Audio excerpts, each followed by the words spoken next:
Zina Pak, tidak main-main Pak. Makanya orang yang tidak sabar terhadap pelaku zina itu Masya Allah siap-siap untuk menghadapi adab yang pedih kelak pada waktu di akhirat. Di dunia aja berat Pak. Hukuman rajam, kalau kita baca di dalam kitab Syarah Riyadhus Shalihin oleh Syekh Utsaimin, hukuman rajam ditaruh di dalam tanah. Orang terkunci rapat tangan dan kakinya oleh tanah, sisa kepalanya saja. Dia persiapkan batu, tapi batu yang dipersiapkan tidak boleh batu yang besar, yang sekali jatuh ke kepala pecah batunya, pecah kepalanya langsung mati. Tidak boleh.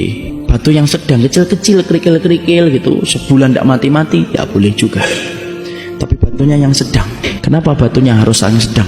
Supaya ketika dilemparkan kepada orang yang sedang berzina, ketika dirajam, dia tidak langsung mati.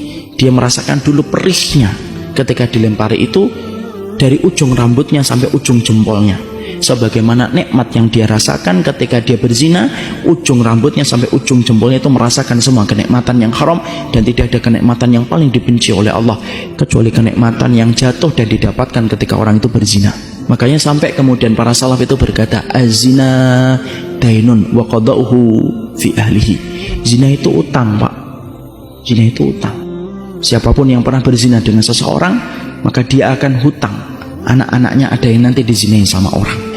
Imam Syafi'i itu kalau sudah disebutkan kata zina Pak, tidak ada kata yang disampaikan kecuali satu, bala, bala dan bala. Sampai tikus yang ada di dalam rumah itu akan mendapatkan balanya ketika penghuni rumah itu melakukan zina.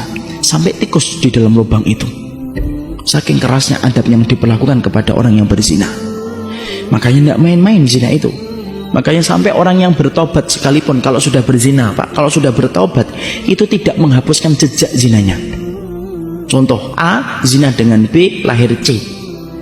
A dan B tobat. C itu masih merasakan akibatnya Pak. C itu tidak bisa bernasab kepada bapaknya. Tidak bisa C bin A. Tidak bisa. Saling mewarisi?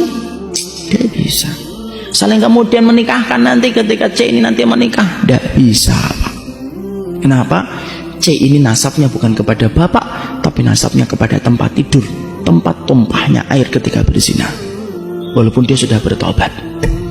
Makanya saya ketika menerangkan tentang daurah masalah zina detail gitu, di salah satu kawasan di Jakarta ada yang keluar dari nangis Pak, meluk saya dan berkata, saya sudah menduga ini pasti tentang zina ini.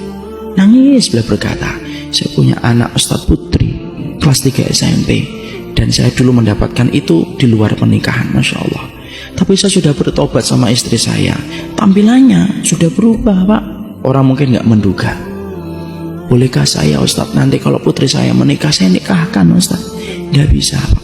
Kalau saya bisa hapuskan hukumannya, saya hapuskan Pak. Tapi hukum Allah nggak bisa dihapus. Bapak harus sabar, dan itu merupakan bagian dari proses Bapak tobat. Nangis, apa yang bisa saya lakukan? Nggak bisa saya lakukan apa-apa. Disitulah tadi para ulama mengatakan apa? Dosanya zina tidak menghapuskan jejaknya. Saking beratnya itu. Makanya tidak ada aturan Pak detail yang mengatur hubungan laki-laki dan perempuan kecuali apa? Islam Pak. Kenapa? Karena semangatnya Islam itu menutup rapat pintu perzinahan. Sampai kita dapatkan kan, Masya Allah dalam Islam diatur laki-laki dan perempuan. Sampai di masjid perempuan harus di belakang, laki-laki di depan. Perempuan ketika mengingatkan imam tidak boleh dengan suara, tapi harus dengan telapak tangan begini. Laki-laki baru boleh dengan suara supaya tidak menimbulkan fitnah bagi laki-laki ketika mendengar suara itu. Bapak kalau jalan tidak boleh di belakang perempuan Pak, kalau menurut salafus saleh itu. Karena sesungguhnya para ulama itu mengatakan kafa bil aib, cukuplah orang itu aib kalau kemudian dia jalan di belakang perempuan Pak. Kenapa? Orang yang jalan di belakang perempuan, setan itu nempel pada belakang perempuan dan menjadikan belakang wanita itu tampak indah. Masya Allah, sampai segitunya Pak. Makanya kalau bapak jalan tiba-tiba di depannya akhwat-akhwat, tolong malah jangan dinikmatin di belakang, disalib akhwatnya. Dan akhwatnya itu kalau disalib jangan GR, ih ikhwannya ngejar saya, bukan ngejar kamu, dia mau nyalip kamu supaya kemudian tidak di belakangnya. Masya Allah Pak, sampai urusan itu. Sampai bapak ketika punya istri boleh nggak mesra-mesra di depan orang? Nggak boleh Pak. Untuk menjaga hati orang yang punya penyakit kotor supaya tidak tertarik untuk melakukan zina gara-gara melihat pemandangan itu. Coba sampai sedetail itu. Kenapa? Supaya menghindarkan orang dalam zina.